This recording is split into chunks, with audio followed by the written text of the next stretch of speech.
everyone, welcome back to my channel. In my last video, which I'll link in the description box below, I started the process of designing and patterning a shirt based on a medieval gown. In this video, we'll focus more on the construction, so I will be doing miles of pinning, tacking, and stitching, and then of course I will also have to fight the sleeves. So let's go ahead and see if I can get the sleeves to behave.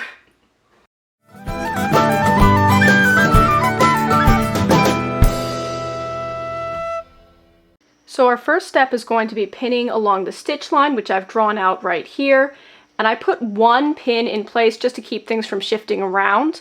We're pinning along a curved seam, so it's always best to put the straighter edge along the back and then have the curved seam on top. It just makes it a lot easier to see what you're doing. So we're just going to go ahead and pin along this line. As soon as we've pinned everything, we can go along and tack right next to the stitch line.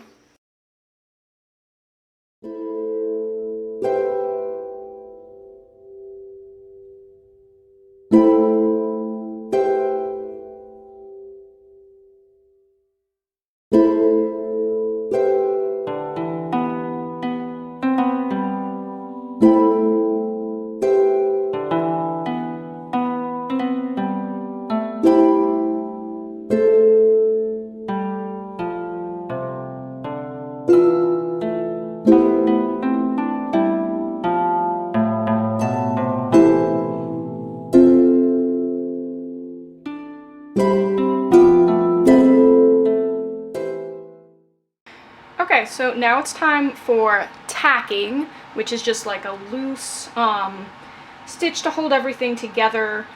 Sometimes it's called basting as well. I'm using this light gray thread that is just left over from another project. One of the great things about working with a stretch knit is that the needle that I'm using, this is what's called either a ballpoint or a tapestry needle, which means that the tip is rounded.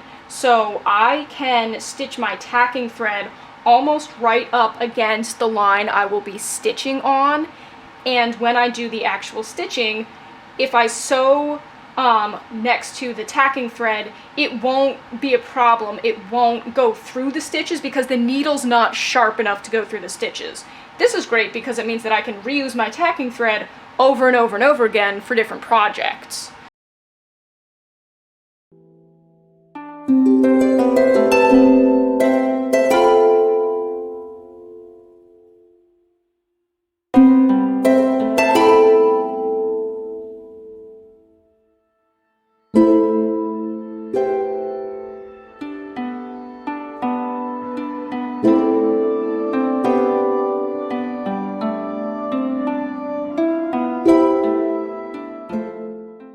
So there's my tacking stitch, just like a large running stitch that will go eventually all the way down this seam, holding it together so I don't have to worry about pins sticking in me while I do the actual stitching. So I'm just going to finish this up. So here's how everything is looking right now. Please excuse the various threads coming out everywhere. We're going to get those cleaned up in just a bit, but it's always a really good idea to have a fitting while whatever you're making is just tacked together before you start actually doing the permanent stitching, especially because I am planning on hand stitching this, so I don't want to put 50, 75 hours into hand stitching it and then figure out, oh no, it doesn't fit. So always a good idea to do a fitting first. So let's take a look at what I do like and what I don't like and I need to fix. Things that I do like. The fit, I think, is perfect. This turned out exactly the size that I'd like it to, which is awesome. Second thing I really like is I ended up with kind of a handkerchief hem where there's these long points in the front and then it's long again in the back. I wasn't intending for that to happen, but I really, really like it and I think I'm going to keep it. Let's talk about the problems. So, the first one is the shoulder seams. These are supposed to be the shoulder seams. As you can see, they are not at my shoulders, they're at my collarbones. So I definitely need to fix that. These are actually just pinned because I always need to kind of mess around with the shoulder seams, so it's best to just pin them and not even tack them. Second thing, the arm's eye is gigantic. So if you look here, I've got way more room than I need in the front and even more room in the back. I'm not exactly sure how that happened.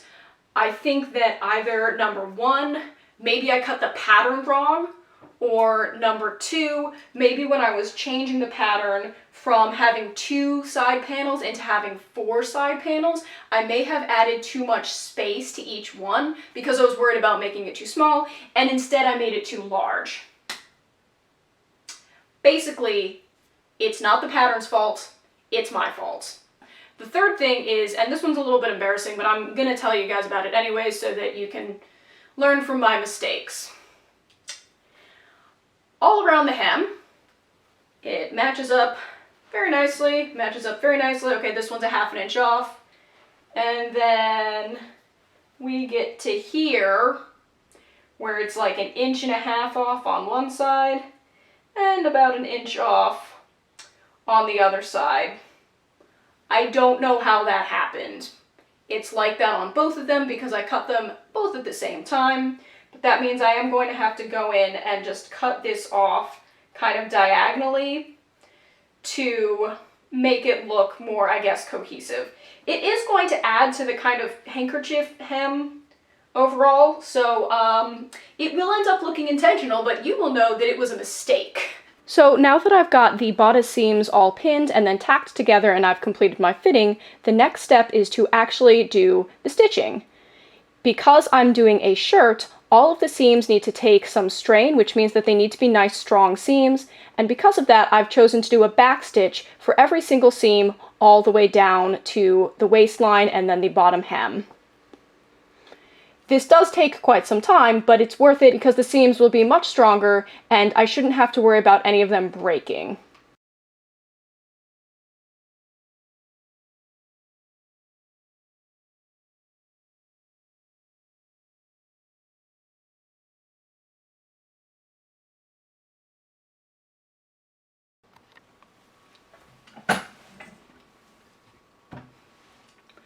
So here's what I'm doing instead of cutting into my original sleeve mock-up. Basically, off camera after I had the first fitting, I went through and I marked this up with a pencil, the different things that I wanted to change. So the first thing that I thought was that it was too long. So I've made that change in a couple of ways. Number one, and you can probably like barely see these, I drew a line in the straight side of the sleeve, and then I drew another one 1 inch apart, and then I folded it over and I pinned it down. So that's taking out 1 inch in the sleeves. And then the second thing I did is that all the way over here, I drew this new curve, and that's going to be the new end of the sleeve, basically. So I'm taking off about 3 inches, so it's not going to come over my hands anymore, and it'll work for my job.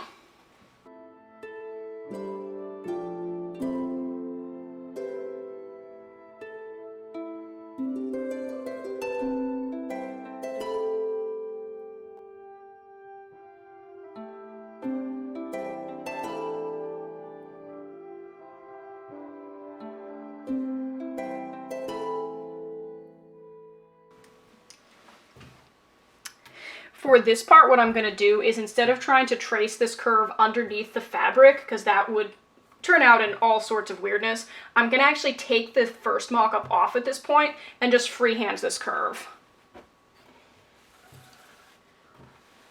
Just have to turn the fabric very, very carefully.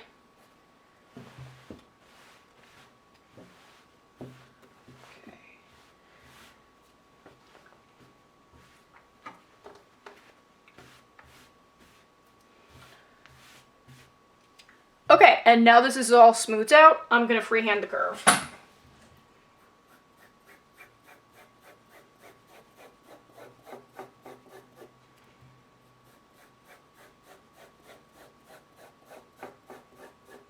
Cool.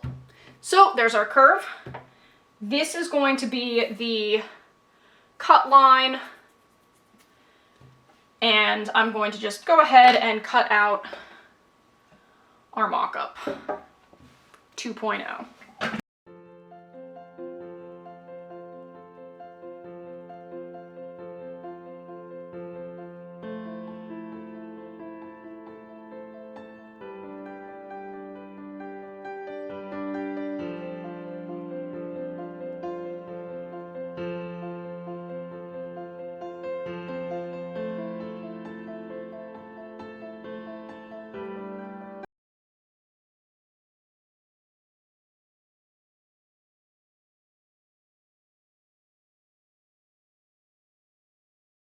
Update time. So I finished the sleeve mock-up number 2.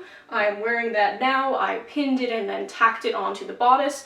But before we get into that, I figured that I should maybe mention that I'm not planning on wearing this black shirt underneath my medieval one once it's done. The reason I'm wearing that is because it just makes it a lot easier for me to tell where the neckline, the arm's eye, all of that is, because there's a lot more contrast between this black fabric and the red fabric than there is between the red fabric and my skin, so that's why I'm wearing that. For the sleeve, I shortened it by, I want to say 3 inches, so before it was coming all the way over my hand, it was completely unusably long, and now it's just coming to the back of my wrist, so just a little bit over the back of my hand. I pinned the material out of the way to represent what it's going to look like once I move the point of fullness from the back of my hand where it is now down to the bottom, and I put a pin in there so I can mark where I want that to be. As part of pinning and tacking this onto the bodice, I also fixed the shoulder seams, but I'm still not really happy with where they are because they're still at my collarbone, so even after I took out some of the fullness, they're not where shoulder seams should be. So I'm really crossing my fingers that I have enough fabric left over once I cut the sleeves, because if I do, I can recut the center front piece, and I actually have the pins marked where I want it to come up to, so that the shoulder seams will be actually at my shoulders.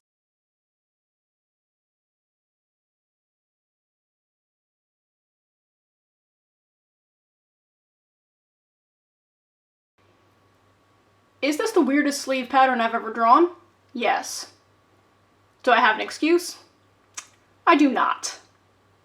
In order to hold down your pattern, if you don't want to pin it, you can buy pattern weights, or you can do what a lot of people do and use things that you've got around, like soup cans.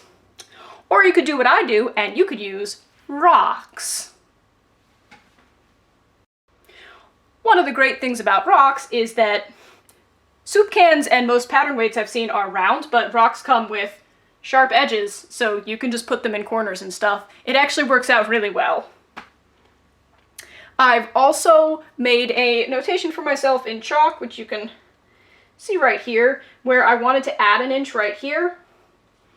But there have been times where I've put a chalk mark beyond the pattern and I have just cut it straight up to the pattern anyway, so I put a rock on top of that because rock beats scissors. All right, let's go ahead and cut some fabric.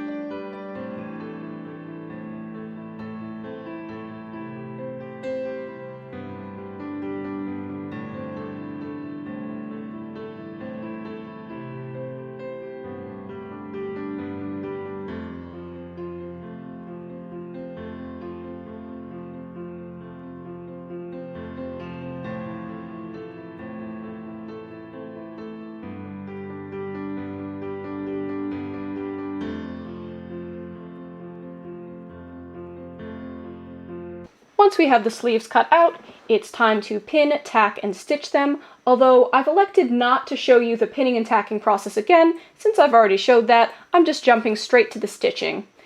Even though the sleeves do not have to take any considerable amount of strain except for up near the arm's eye, I've decided to go with the backstitch all the way down just to make a nice strong seam, because even though these don't have to take strain, they are very flowy, and if they catch on things, I want to make sure that the seam will hold nice and strong. The shirt is done! I am so incredibly pleased with how this turned out. I can't wait to show everyone what it looks like, and I'm also really excited to give my hands a little bit of a break from this project, because let me tell you, 10 seams in the bodice, 2 arm's eye sleeves, and then sewing down the whole length of the sleeves was a lot. Anyways, I will see you in approximately 30 seconds for the reveal, and then I hope that you'll join me very soon for my next project. Take care of yourselves. Bye.